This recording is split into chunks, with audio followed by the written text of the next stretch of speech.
Hello everyone, welcome to Mo's kitchen. তো আজকে আমি বানিয়েছিলাম একটা মিষ্টি। তো প্রথমে আমি এখানে 1 লিটারের একটু বেশি দুধ নিয়ে নিয়েছি, সেটাকে ভালো করে হাই ফ্লেমে জাল দিয়ে নিচ্ছি। এটা যখন ভালো করে ফুটে যাবে, তো এর মধ্যে আমি 2 থেকে 3 চামচ মতো ভিনিগার অ্যাড করছি। আপনারা চাইলে ভিনিগারটা জলের সাথে মিশিয়েও ইউজ করতে পারেন। তারপরে গ্যাসের ফ্লেমটিকে একদম কম করে রেখে এর মধ্যে ভিনিগারটা অ্যাড করে এটাকে ভালো করে মিশিয়ে নিতে হবে। তারপরে আস্তে আস্তে ছানাটা কেটে গেছে, দেখুন ছানাটা খুব ভালো করে কেটে গেছে। এবার এটাকে নামিয়ে আমি একটি বাটিতে সার্ভ করে নিচ্ছি। তখন আমি গ্যাসের ফ্লেমটাকে কমই রেখেছিলাম। তো এইভাবে আমি বাটিতে ছানাটাকে নামিয়ে নিচ্ছি।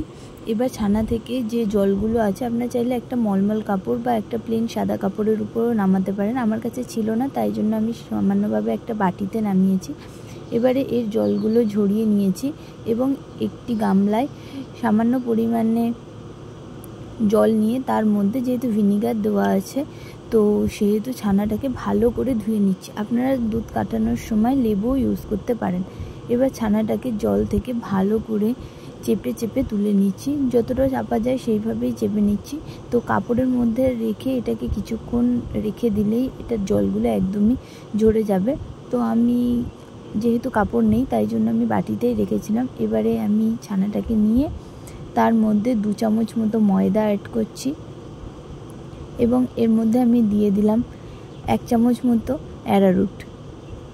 এরপরে আমি এর মধ্যে দিয়ে দিলাম সামান্য পরিমাণে বেকিং সোডা এবং দিয়ে দিলাম বেকিং পাউডার।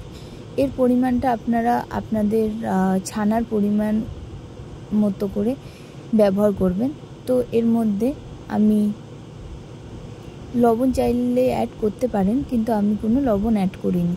এবার ছানাটাকে ভালো করে ময়দা এবং বেকিং সোডা এগুলোর সাথে ভালো করে ছানাটাকে মিশিয়ে নিয়ে এটাকে ভালো করে মেখে নিতে হবে। ছানাটাকে যত ভালো করে মাখা হবে, মিষ্টিটা তত ভালো রেডি হবে। মোটামুটি মাখা হয়ে গেছে। এরপরে আমি এর মধ্যে দিয়ে দিলাম বেশ কিছুটা পরিমাণে ঘিটা দিয়েও ছানাটাকে ভালো করে মেখে নিতে হবে। এইভাবে ছানাটাকে আমি মেখে নিচ্ছি।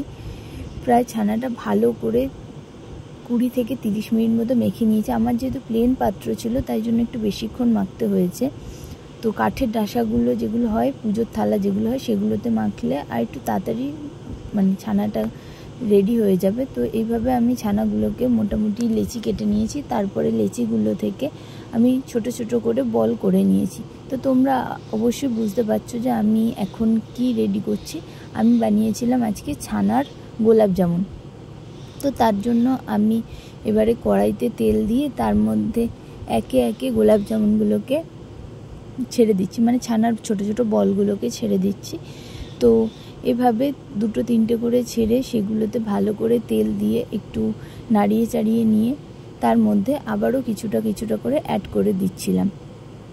একসাথে দিলে গায়ে লেগে যাওয়ার চান্স থাকে। তো এইভাবে এগুলোকে লো ফ্লেমে ভালো করে ভেজে নিচ্ছে। যতক্ষণ না লাল হবে ততক্ষণ ভেজে নিতে হবে। আর অন্য একটি কড়াইতে আমি এখানে বাতাসা এবং এলাচ দিয়ে এটাকে ভালো করে ফুটিয়ে নিচ্ছি। আপনারা চাইলে চিনিও ইউজ করতে পারেন। আমি এখানে বেশ 5 থেকে 10 মিনিট মতো ফুটিয়ে নিয়েছিলাম। এদিকে আমার লেডিকেনিগুলো রেডি হয়ে গিয়েছে। এবারে সেগুলোকে নামিয়ে নিয়ে আমি চিনির বাতাসার রসের মধ্যে দিয়ে 3 থেকে 4 মিনিট মতো এটাকে লো ফ্লেমে দিয়ে তারপরে আরও 3 থেকে 4 মিনিট হাই ফ্লেমে দিয়ে দিয়েছি। দেখুন মিষ্টিটা একদম রেডি হয়ে গিয়েছে আর এতটাই সফট হয়েছে, রসও ঢুকেছে। আপনারা অবশ্যই ট্রাই করবেন। Thank you.